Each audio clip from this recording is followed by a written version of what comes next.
Hey everybody, or somebody. Thank you to whoever's here.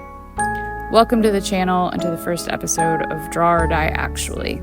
I was just going to call it Draw or Die, but when I looked up the name, it turned out to be a Roblox thing. So here we are, Draw or Die Actually. I'm just going to get straight to it. I am an artist. At least that's how I identify. And that's what we're supposed to call ourselves if we're serious. And I am nothing if not serious. So what do I do for a living? I am a delivery driver, like a gig delivery driver. I also jump on little side jobs here and there to earn something extra. Not what I had hoped when they asked us what we wanted to be when we grew up back in kindergarten. I also play music, which is nice. I'm in a weekend band that books gigs playing covers of songs that I at least really love to play. It's not enough though. I need to create. That's the conclusion I've come to, and any and all attempts at suppressing it have always, without fail, ended in disaster. The latest disaster I'm actually really lucky to have survived. It was a years-long disaster, and I barely came through it by the skin of my teeth just about a week and a half ago. And since now I've fully committed to no longer suppressing my senses, numbing my experiences, living in denial, or hiding from myself, I've had to also make another serious choice.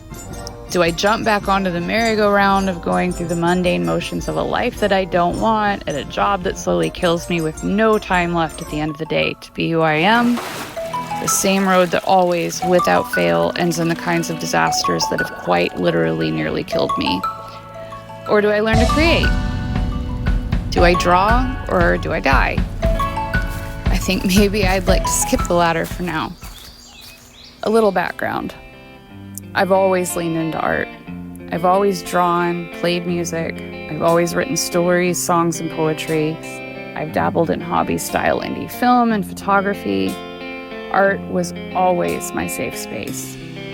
My issue was I never quite figured out how to choose just one outlet and really run with it. That is a major problem. It's meant that my only other option was to try and follow the normal course of things. Quote unquote normal.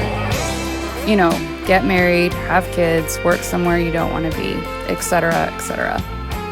And I did go through those motions for a very, very long time. Like I said, it never really worked out well. But I kept at it until one day we had a global pandemic. I'm well aware I'm not special here. I know millions of us experienced the same existential slap in the face that I did during the COVID mess. For me, it was running across an old Pearl Jam concert on YouTube and feeling all nostalgic. I played guitar when I was a teenager. I hadn't picked one up in years. Why not? What the hell was I doing? I need a guitar. Jump ahead 6 months. I was playing solo gigs in and around my hometown. Well before I was ready for that, I really should clarify. Regardless, it was the first time I had proven to myself that I actually could do something I loved and earn something from it at the same time. The musical journey eventually landed me in Ontario, Canada, through a series of completely serendipitous events that nobody would believe if you made it up for a novel. It was a ride. I found and married my best friend on earth. We formed a band with our good friend who's a drummer. And now we get to play shows together on weekends and even earn a little money doing it. It's been a blast to do. Unfortunately, the number one issue still remains. I need an outlet that up to now I haven't been able to find. I don't get to play songs I or the band have written. We're playing covers.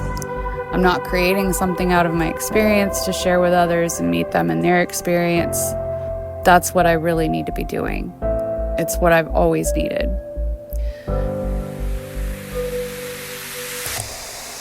So then, I'll draw, I'll paint, I'll get better so that I can do exactly that. I'll learn whatever I need to learn, do exercises until my hands fall off. I'll figure out how to hone this craft and really be true to the expression I have no choice but to give myself up to. So where's my skill level now? Well, I can draw or paint just about anything I set my mind to with a tablet and a computer. Unfortunately, that's not going to work. I'm determined to be able to do this in the real world, on real paper, on real canvas, with real tools in my hand.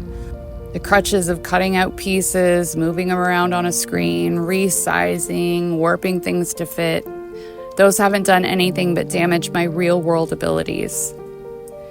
Outside of the digital realm, I struggle. I've been a longtime follower of Proko, Sycra, Blaise, even Bob Ross when I was a kid.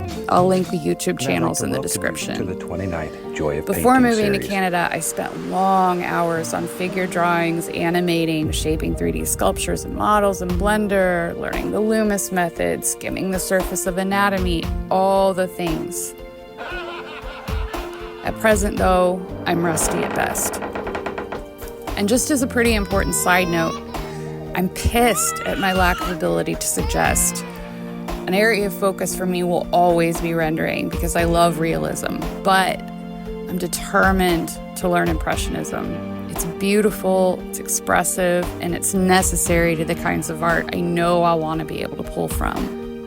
As far as tools are concerned, I've been on a small but humble tear at the local art supply and on Amazon, gathering new gum erasers and blenders, soft pastels and pastel pencils, picking up cheap watercolors just to give them a go. I already have and struggle with acrylics. I'm a bit worried to try oils for the sake of everyone's nose hairs in the house being singed off by the fumes, but we'll see.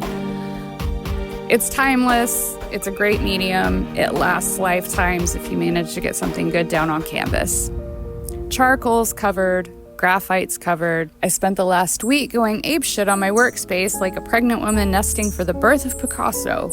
I'm pretty confident my workspace is good enough to get me going for now, and I can always add to it later if I need to. Okay, what's the path forward? I'm just gonna dive right in and start drawing and painting. I'll be doing exercises as basic as drawing lines and shapes thousands of times over to steady my hand. I'll be experimenting with new and different media.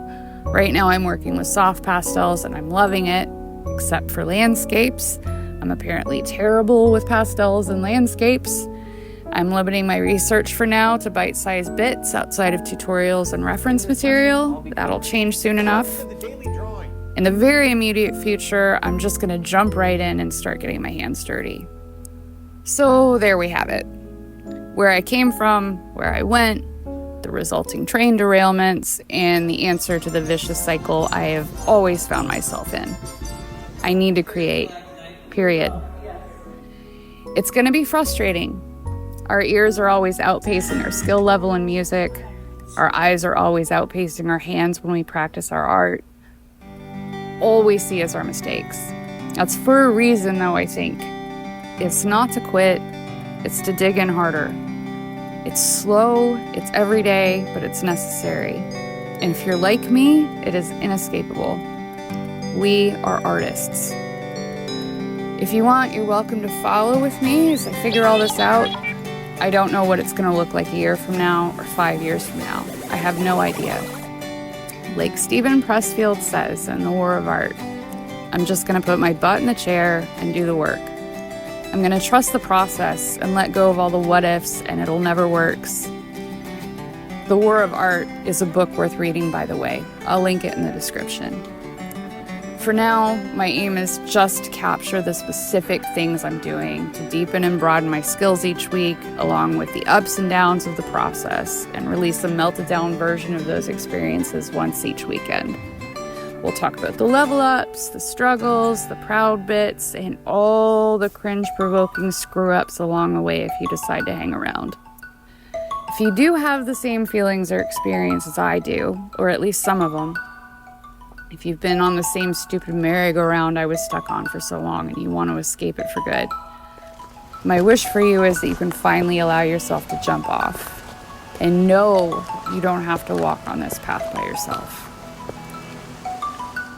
Thank you for stopping by Draw or Die Actually. Please give a thumbs up if you liked it, subscribe if you found it valuable, share if you're feeling generous. I hope to see you here again next weekend. Until then, have a great week.